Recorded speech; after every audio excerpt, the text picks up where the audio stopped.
Vladimír Weiss mladší je hráč, ktorého slovenským fanúšikom netreba predstavovať. Reprezentácia, Slovan, veľké zápasy, technika aj emócie. Jedna kapitola jeho kariéry sa však často spomína len okrajovo, hoci mohla dopadnúť úplne inak. Ako tínedžer sa dostal do Manchesteru City, no nie do dnešného City plného trofejí. Prišiel do klubu, ktorý sa práve menil zo suseda United na jeden z najbohatších projektov svetového futbalu. Ako blízko bol k veľkej kariére v City? Weiss začínal v Interi Bratislava. Futbal mal v rodine, keďže jeho otec Vladimír Weiss starší bol bývalý reprezentant a neskôr tréner národného tímu. Lenže v Anglicku mu priezvisko nestačilo. Tam si musel meno vybudovať od nuly. Manchester City si ho všimol ešte ako mladíka na Slovensku. Pre 16-ročného Weissa to bol obrovský skok. Cudzia krajina, iný jazyk, tvrdší futbal a život ďaleko od rodiny. Neskôr priznal, že začiatky v Manchestri boli veľmi ťažké a dokonca sa chcel vrátiť domov. V akadémii sa však nestratil. Bol rýchly, technický a nebál sa ísť jeden na jedného. Prvý veľký zlom prišiel v roku 2008, keď Manchester City vyhral FA Youth Cup. V Anglicku nejde o obyčajnú mládežnícku súťaž, ale o prestížnu trofej, cez ktorú sa často ukazujú budúci profesionáli. City hralo vo finále proti Chelsea a Weiss v jednom zo zápasov skóroval. Vladimír Weiss! Manchester City have turned this around. Well, straight out of the training ground, wasn't it? But the execution is marvellous. He picks his spot and he delivers. And the goalkeeper, who's made 2 or 3 wonderful saves, can't get anywhere near it. Po tomto úspechu sa začalo zdať, že cesta do prvého tímu je reálna. Lenže práve vtedy sa začal meniť celý klub. Po príchode nových majiteľov z Abu Zabi začalo City míňať úplne iné peniaze. Prišiel Robinho, neskôr Carlos Tevez, Emmanuel Adebayor, Gareth Barry, Kolo Touré, Roque Santa Cruz a ďalší hráči, ktorí mali City spraviť kandidáta na trofeje. Pre fanúšikov to bolo vzrušujúce obdobie. Pre mladých hráčov z akadémie to však znamenalo problém. Ešte nedávno mohli veriť, že ak budú dobrí, dostanú šancu. Teraz sa každým veľkým prestupom cesta do prvého tímu zužovala. Weiss nebol slabý hráč, len sa ocitol v klube, ktorý zrazu nemal čas čakať. Napriek tomu sa svojej šance dočkal. V máji 2009 nastúpil proti Boltonu a debutoval v Premier League. Listen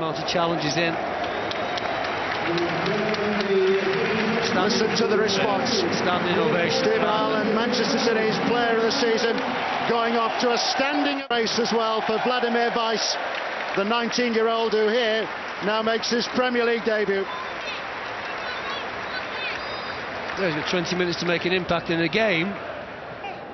Prišiel z lavičky na miesto Stephena Irelanda a po zápase povedal, že to bol najlepší pocit jeho života. Spomínal, že bol nervózny, mal motýle v bruchu a chcel sa čo najskôr dostať k lopte. Vtedy ešte veril, že sa v City presadí.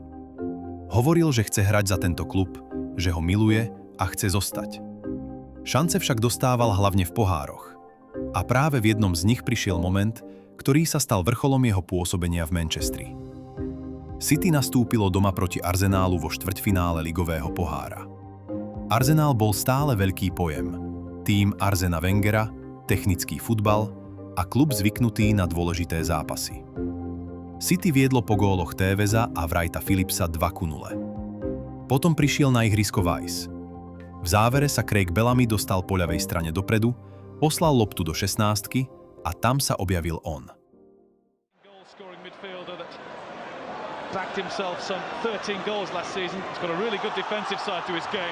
This is Bellamy, who's been just superb all night, and he's teed it up for Vladimír Weiss to book City a place in the Carling Cup semi-finals. That's the game won. 3-0. Bol to gól na 3-0. Pre City potvrdenie postupu do semifinále. Pre Weissa prvý súťažný gól za seniorský tím a najväčší moment jeho kariéry v Manchestri. Paradoxne, tento gól nebol začiatkom veľkej kariéry v City. bol skôr jej vrcholom. Po góle proti Arsenálu sa Weiss v City natrvalo nepresadil. Klub rástol príliš rýchlo, konkurencia bola čoraz väčšia a po príchode Roberta Manciniho sa jeho priestor ešte viac zmenšil. Neskôr sám priznal, že do tímu prichádzali stále lepší hráči a jeho šance klesali. Nasledovali hosťovania v Boltone, Rangers a Espanyol. Boli to zaujímavé zastávky, ale už nie návrat do základnej zostavy Manchesteru City. V roku 2012 sa jeho pôsobenie v klube skončilo. Neskôr hral v Taliansku, Grécku, Katare a napokon sa vrátil do Slovana, kde sa stal kapitánom a jednou z hlavných tvárí klubu. Na City však nezanevrel. Po rokoch hovoril, že má na Manchester najlepšie spomienky a že dostať sa v takom mladom veku do prvého tímu, pri hráčoch, ktorí tam vtedy boli, bol obrovský úspech. Jeho príbeh v City preto nie je len neúspech. Skôr kapitola hráča, ktorý bol veľmi blízko, no ocitol sa v klube práve v momente, keď sa menil na úplne iný svet. V starom City by možno dostal viac času. V novom City už musel súperiť s hviezdami za desiatky miliónov. Napriek tomu sa dostal z akadémie do prvého tímu, debutoval v Premier League a skóroval proti Arsenálu. A tomu už nikto nevezme.